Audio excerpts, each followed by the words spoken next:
Aqui explica de uma maneira melhor. Porque a deficiência é uma situação provocada na interação entre a pessoa, suas características, o meio físico e social não habilitado para a diversidade própria da natureza humana. A deficiência não é um atributo do ser pessoa humana, né? A deficiência já não se define como uma questão de saúde ou de reabilitação, e sim de direitos humanos. Isso implica uma perspectiva de promover uma visão positiva ao abordar o tema e não de assistencialismo, né? E aqui um exemplo, né, para quem ministra aulas todas em espanhol, que alguns termos que a gente também, termos que no Brasil são utilizados de maneira pejorativa, em espanhol existe, por exemplo, sordita, né? Então não se fala isso, ou mudinha, né, como a gente fala no Brasil, ou surdo-mudo no Brasil. E caso vocês tenham desconhecimento sobre o assunto, eu também não sou especialista, né, mas procurei saber sobre, é que geralmente as pessoas surdas, elas não são mudas, geralmente. É porque a falta de estímulo, né, sonoro, então aí não se aprende a reproduzir os sons porque não tem o insumo de ouvir, né, o insumo, na verdade. Então geralmente essas pessoas não são surdo-muda ou surdo-mudo, elas são apenas surdas, né? Nesse sentido. Então, em espanhol, sou uma persona com discapacidade auditiva, né? Então, não é surdinha, né? Ou mudinha, né? E aqui eu achei uma página muito legal para mostrar para você, professora que está aí, que é a tecnologia como ferramenta de inclusão social, né? Segundo a Organização Mundial de Saúde, a OMS, mais de 650 milhões de pessoas vivem com algum tipo de deficiência que pode reduzir suas possibilidades, tanto profissionais como pessoais, né? Então, essa grande quantidade de sites, aplicativos e dispositivos eletrônicos, eles ainda não cumprem, né, o esperado quando se trata de acessibilidade, né? Não cumpre os estándares, né, sobre acessibilidade. As pessoas com deficiência, elas vão em direção à sua integração digital e social em igualdade de condições, graças ao desenvolvimento de tecnologias, sistemas de apoio e ferramentas digitais para pessoas com deficiência. Ou seja, ainda há um processo longo, né, mas ainda já existem recursos, né, que possam auxiliar essas pessoas disponíveis na rede, né, na internet, mas que ainda falta muito, né, de tecnologia para poder auxiliar esse grupo da população da melhor forma, né? E aqui bem legal, né, uma parte bem prática e que serve também de divulgação, acho bem legal para os professores de maneira geral, que são 18 ferramentas digitais para pessoas com situação de deficiência, né, com deficiência. Aqui nesse caso são para as pessoas com deficiência auditiva, que aí vem o áudio em texto para o WhatsApp, né, que permite transcrever todos os áudios recebidos pelo WhatsApp, né? Bem legal, acho que não sei se todos conhecem, o WhatsApp é bem usado, mas esse recurso eu não conhecia, né? Esse Pedius, que permite às pessoas surdas realizar chamadas telefônicas, e durante a chamada, uma voz lê o que se escreve e tudo o que diz o interlocutor é transformado em texto em tempo real. E tem esse Visualfy, que é um aplicativo que oferece uma solução aos múltiplos avisos, né, sonoros, que se recebem diariamente nos dispositivos e que facilita essa informação em tempo real que chegue de maneira visual e sensorial. Tem o Sordo Ajuda, que esse aplicativo ajuda as pessoas surdas traduzindo a voz ao texto, facilitando dessa forma a comunicação ouvinte-surdo. E o Roger Voice, que ele coloca legenda nas chamadas telefônicas, tá? E aqui para as pessoas com deficiência visual, tem o Braille Back, que esse aplicativo permite conectar uma tela em Braille compatível ao dispositivo por Bluetooth e se utiliza junto com o aplicativo Talkback, que é o próximo que a gente vai falar, para oferecer uma experiência combinada de voz e sistema Braille. E tem o Google Talkback, que é um audioguia dentro do sistema de celular, com comentários, né, falados de cada menu e vibração para navegar pelo Android. Tem o Synthesis de Voz, que permite que um texto seja traduzido, né, transformado em voz. E o TapTapSee, que permite fazer fotografias a objetos e que o aplicativo identifique o que são, né? Achei isso bem interessante.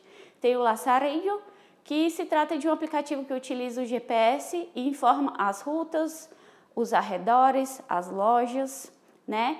Tem até para pessoas com mobilidade reduzida, né? Mas isso aqui pode auxiliar o acesso dos nossos estudantes com mobilidade reduzida no campus, né? Na instituição de ensino. Tem o Accessibility Plus, que permite encontrar pontos de interesse que contem com instalações, né, adaptadas. Disable Park, que ajuda a encontrar de uma maneira rápida e simples aqueles estacionamentos reservados para pessoas com diversidade funcional. Tem o Is Accessible, ou Is Accessible, que permite acrescentar aqueles locais que estão especialmente projetados para facilitar a circulação, né? E o Serena Teleassistência, que permite solicitar ajuda no caso de ter problemas tanto fora como dentro de casa. E aqui para pessoas com deficiência intelectual, né? Tem o Dilo, que permite a um usuário com diversidade funcional o uso de frases ajustáveis às circunstâncias, rotinas e necessidades particulares.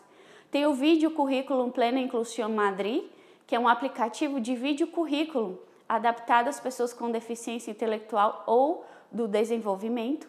Tem o Soy Capaz, que permite uma maior liberdade e segurança à pessoa com deficiência intelectual e dispõe de 4 funcionalidades básicas para o usuário, que vem com calendário, onde estou, meus trabalhos e preciso de ajuda.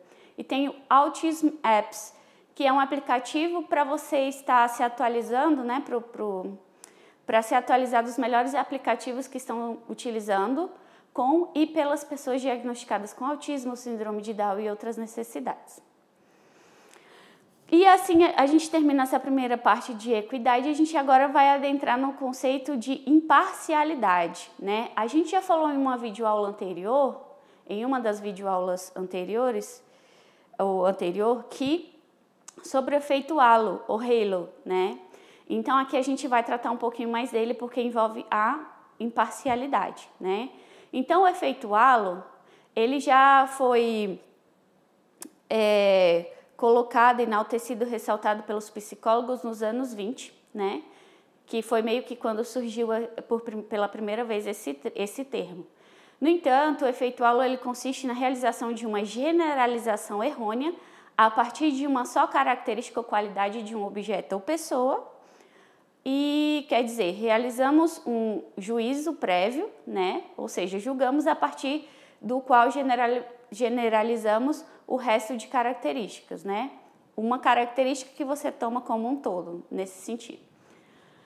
E vamos supor, né, temos um exemplo aqui. Se um indivíduo é atrativo, é provável que a gente lhe atribua umas qualidades boas ou melhores que se um indivíduo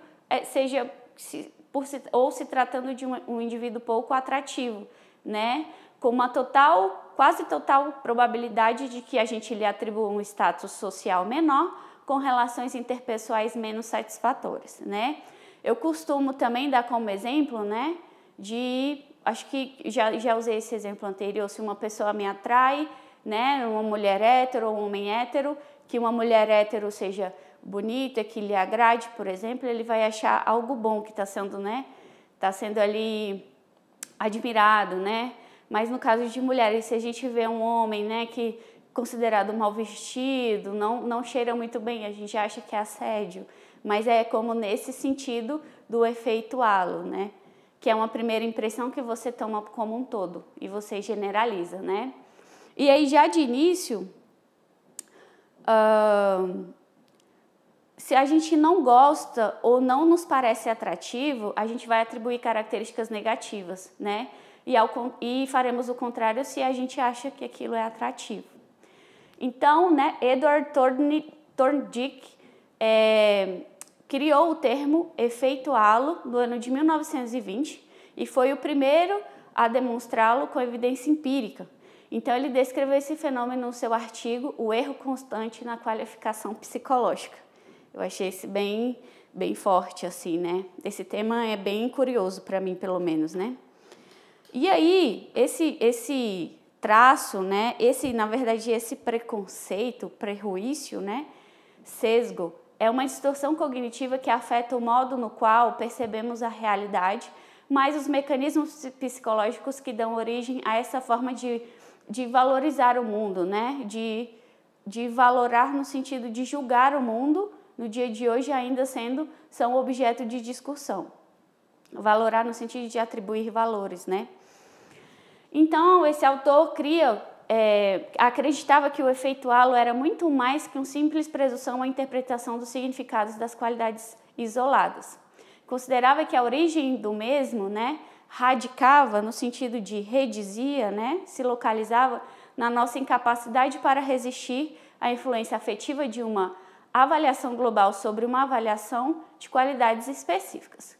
Quer dizer, a gente carece da habilidade para separar um atributo isolado que tem um forte impacto emocional da nossa visão global da pessoa ou o feito em questão, né? Mas o que isso tem a ver, então, o efeito halo com o nosso processo de avaliação, né?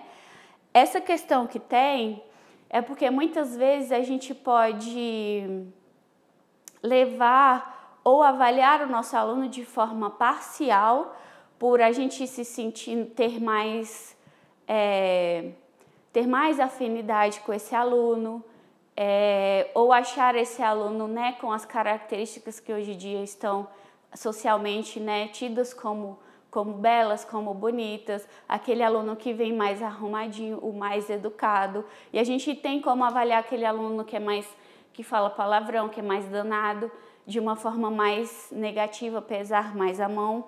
Então essas são as conclusões que a gente chega para tentar evitar que o efeito halo e essa questão da imparcialidade, da parcialidade e para se alcançar a equidade, sugere-se, quando se possível, você não saber de quem é o trabalho ou a prova, né? Mas eu sei que em sala de aula fica difícil a gente reconhecer até a letra dos nossos alunos, né? Algumas vezes.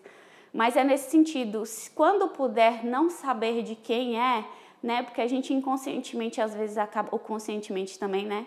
Atribuindo uma avaliação diferente por essa percepção que a gente tem dos nossos alunos por conta de características, né, individuais, assim. E aí isso fere o princípio da imparcialidade e também da equidade, tá bom? Então aqui estão as referências, espero que essa videoaula tenha sido válida para você, que tenha contribuído para você, e nos vemos na nossa próxima videoaula então. Hasta luego!